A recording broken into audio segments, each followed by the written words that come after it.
and welcome. I'm Andrea Sankey, and we're at the Women Deliver Conference in Copenhagen, where thousands of people have gathered to discuss how to best improve the welfare of women and girls around the world. And in the studio, I have with me the brains behind a bold new initiative tackling taboos such as sex, menstruation, and teenage pregnancy.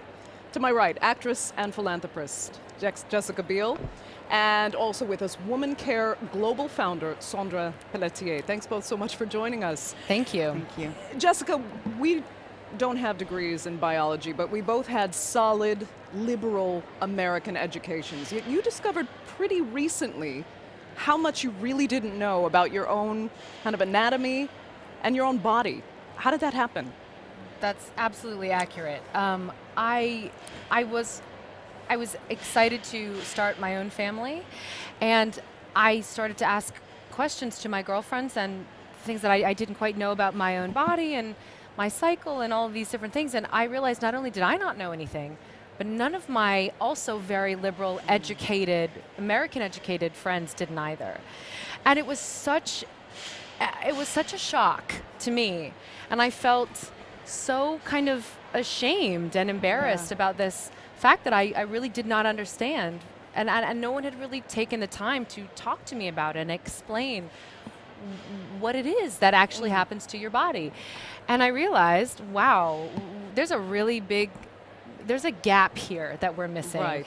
And I'm the product of that. And I think a lot of other women in the United States are probably experiencing the same thing. And that's sort of how Sandra and I got connected, because Women Care Global is working all over the world. And we started talking about, of course, these universal global issues, and then we started talking about how much of a problem it is at home as well. Right. Yeah. So Sondra, if well-educated American women don't know what they need to about their bodies and their health, how bad is it in the rest of the world? Well, I have to be honest, it's incredibly bad. I mean, you have to look, 225 million women still have an unmet need for contraception, and half of all pregnancies are unplanned all over the world.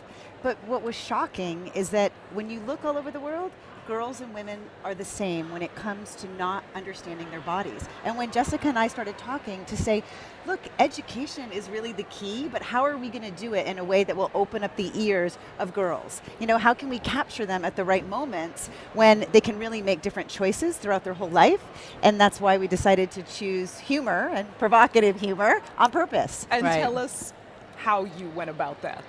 Choosing humor to educate women and girls. I mean, I think it was a very natural, organic process, because we don't just want to reach young women, we want to reach men, we want to reach young boys, we want to talk to everybody, we want this conversation to be open. So how do we talk about it amongst ourselves? We're laughing at how silly it is that we don't know all these things, or how embarrassed we feel about, I don't know, whatever it is that happened to you that day. And the way that you feel confident is to laugh at it, and is to, really kind of bring it down to earth and say, hey, this happens to me too. Does it happen to you? Let's talk about it. Let's laugh about it. Let's take away the stigma, take And the away myths. the myths, the miseducation, Right. the misinterpretations of all these things that we think we know. And humor really does break down the barriers. It And you does. started, the campaign is called If You Don't Tell Them, Who Will? What's the response been? Well, I can tell you, it has been so overwhelmingly positive from women and men and girls and educators. So people have written in with questions. They've told the most intimate personal stories. They've told humorous stories. But what we have found is that people want more. They still want more, and they want more of everything that, privately we talk about and we have fears about. But so far, knock on wood, even people that we thought would perceive this maybe in a negative way have said, you know what, it's time. We need to start talking about these things, and being provocative, being provocateurs, people have responded really well. Yeah. And what I find so funny is, even for Americans who'll blurt out even the most personal details of their lives in a room full of strangers, happily, the issue of menstruation, which is one issue you really do tackle, people still find it embarrassing. Tell us how important it is to break the taboos on that issue, not just in the United States, but especially in developing countries. So when girls they start their menstruation, it's keeping them out of school. And when they're out of school, they're susceptible to have vulnerable things happen to them that change their life terribly for the worse. And so what really is the issue is that when we look all over the world, we want to be able to say, look, no topic should be off limits, that menstruation is a natural part of a girl's development, and we really want to be able to say, look, let's really be forceful and direct, but we want to give accurate information through humor. So it's not just about being so funny and let's laugh about it, let's be funny, but let's make sure we cut to the chase and say, here's naturally what's going on in your body, it's okay, don't be ashamed. We really want to stop the shame, is really our underlying goal and our platform, so, because when girls are confident, they can change the world. And now, Jessica, have you been able to travel a little bit to see how women and girls respond outside the U.S.? I haven't been able to do that as much as I would have liked, but I'm hoping that that's maybe one of our next steps. We've just recently partnered together to work on this campaign, and we're currently talking about the next step for us and the content that we want to put out there, and that I think would be the next step for us as well, is to let's get outside of the States. Yeah. And really, I guess that's why we're here too. This is way outside of our comfort zone in terms of being at home, and we're coming into contact with people from all over the world. As we know, 169 countries are represented here.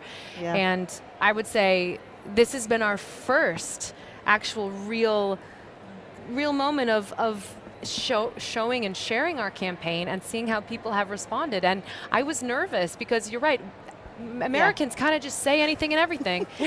We have no shame. It's true. And yet we somehow do when it comes to this subject. That's why I very brought up interesting. Think Abroad, because I would love to see how your Funny or Die series could be translated into foreign languages. Right. That would be amazing. Right. Well, it's cool. really interesting. The I love that idea. platform, though, brings, because it's so global, we actually use the video in a couple of our sessions here. We did show it. And the reaction, we held our breath.